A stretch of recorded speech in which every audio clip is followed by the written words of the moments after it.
What up? I want to tell you about my worst parenting mistake ever. I love talking about good parenting and inspiring people, but I got here not because I knew what I was doing. I got here because I made my mistakes and learned fast. So this particular parenting mistake came about because I was more interested in doing things my way in my house. Control. Now let's talk about where did this idea of control even come from? Why was it there? I can tell you. I can tell you that it was there because I took on habits, things my parents said. This is my house. This is what you're going to do until you get grown enough to get your own. You're going to do that. And the day you can't, you got to go. That was a Kevin Hart flow, right? But it's true. And many people would agree with that. But it might not be the smartest thing ever. That's all I got to say. Because what happened in my instance was I grew up in a home where I told my son, hey man, books are important. Your school, better get that right. And your sports. You have an opportunity. You're a gifted child, and I'm really looking forward to seeing you win. So keep girls out the picture. This goes back to one of the things that didn't work for me. It didn't work for me. It didn't work for me that someone was telling me to take my natural God-given desire to want to be intimate, to want to fulfill sexual desire and just shut it down. I'm not saying I should have been allowed to go do what I'm saying. That's all that was given around it. Instead of, well, here's how you use that to your advantage. You see, this whole idea of sex education, whatever, I'm not getting into it. They do need to be educated. But the parent should be educating around purpose and not for religious in itself, but for purpose in life, which can encompass religion, but not limited to. When you think about that arena, that energy, that biological, energetic energy can be utilized to thwart them, to move them, to catapult them into the greatness that's inside of them. But we wouldn't know to do that if we haven't actually studied and we just learned rules, which is what I was doing. Back to me. So I told my son, hey man, you can have no girlfriend. Oh, Dad, you know, hey man, like I said, who's that girl talking to you? She can talk to you, but she can't be your girlfriend. You are not allowed to have girlfriends. That's how I was communicating with my son. It's not an option. Bro, listen, it's trouble you don't need, right? I started to justify it. You don't even understand it yet. All you're gonna do is break hearts. I did that. I started to, hey, how you doing? I started to reflect on how I was looking at my life, trying to, oh man, this just got really good. I'm about to take y'all a step deeper. I was looking at my life, trying to help him not make decisions that I made. But it just got deeper because my mother, God bless her, she screwed me up. Because when I was 16 years old, I remember I was in high school and I just learned, I was a year younger than my peers, I just learned how to run track. And, that track was a sport that I was good at. I could play basketball, but I was real skinny and I didn't really spend a lot of time developing the skill of studying the game. Football, I really wasn't trying to get hit, and I also didn't fully understand the game. But I found that track is something that I can actually do really well. So I remember running track.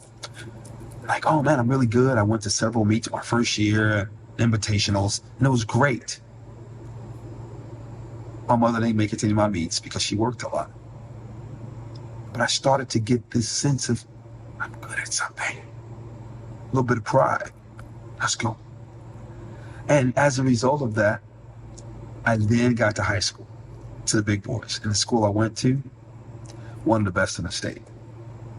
However, my mother, who happened to have me at 14 years old, a little bit of background, wants to make sure her son doesn't get caught up in this system with girls so that he doesn't become a teenage father. Reasonably understood, right? So we're talking, she's having one of these weird sessions where she's asking me questions like she's interested in me. As a teenager, that's what it felt like, because that didn't happen often. So she goes through a series of questions, I answer those questions, and then she says the question. Have you been having sex with girls? And I was like, Red alert, red alert, red alert, flag, flag, don't answer the question, don't answer the question. And the other part was, but she's asking questions because she's interested in you, and this is an opportunity to connect with your mother. My silly behind. Well, not really, Mom, but I have had. She goes, oh, you have you? Yes, ma'am. All the while I'm thinking, oh God, what's this gonna be? I don't know. A week goes by. The house is just kind of quiet. She's got this really different look going on. She finally comes to me and says, hey, son, remember last week we were talking? I'm like, yeah, Mom, what's up? You know how you've been busy having sex and stuff. No, Mom, I have not been busy having sex. I had sex. No. Yeah, you have. Tell your track coach, this is in October. You won't be running track this year. Track doesn't even start till March. Oh, by the way, they won state that year. Crushed my relationship with her. Crushed my sense of trust. Shut it all down. Because in that moment, I realized I couldn't trust people with my truth. Because they would damage, stab, hinder, hurt me. Now, that was the backdrop to telling my son, yo, man, you can't be dealing with these girls. I don't want you getting caught up. And I don't know how stern I was, but I'm sure knowing me, I was stern. So something happens in my son's life that I don't know anything about. All I know is that one day he is this season, like he's like low energy. He's just, I don't know, he's withdrawn.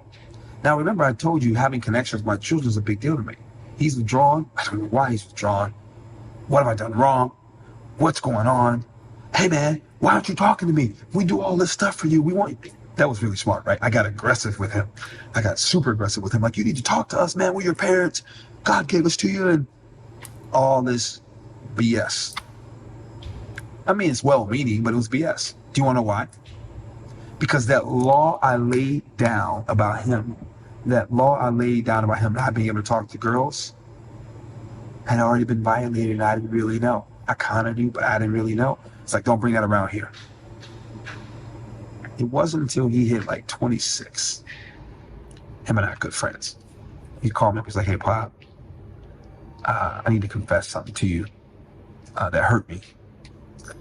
And long story short, a girl cheated on him in high school. And it shattered his confidence. Shattered his confidence. His father, me, is the one person. He's like, Dad, I didn't want to talk to nobody, but I want to talk to you about it. The one person he looked up to, that he felt like he needed to talk to, that he wanted to talk to, had created such a space with his rules and regulations that he knew he would get in far more trouble if he didn't. Now, is that absolutely true? I don't know. But in that moment, tears hit my eyes. I didn't bawl, but tears hit my eyes. Because I was like, son, are you kidding me? That's what it was? I had no idea. I would have been there for you. Dad, I wanted to tell you, but I couldn't. The space wasn't available. And the space wasn't available because I was more interested in my rules. Because I was more interested in my rules, the people who wanted to be in a relationship with me couldn't. Because I was trying to protect an image or an idea. Come on. If that's how you're parenting, you're missing precious moments to cultivate a lineage to be proud of. That's one of my mistakes. I'll share another one another time. In the meanwhile, go ahead and subscribe and like below if you like this kind of stuff where I'm sharing my life and I'm providing tools to help you find you so you can, oh yeah, it's not just about you. It's you finding you so that you can be available, be a resource for others, which makes you feel fulfilled because you're doing it by being you. This is Marquis Martin Hayes. Join my free VIP group. Click the link below. Come on in there. We talk about a lot of good stuff. It's free. Hello. And they get interaction with me. On the other side, like, share this with people you love. I look forward to seeing you again soon.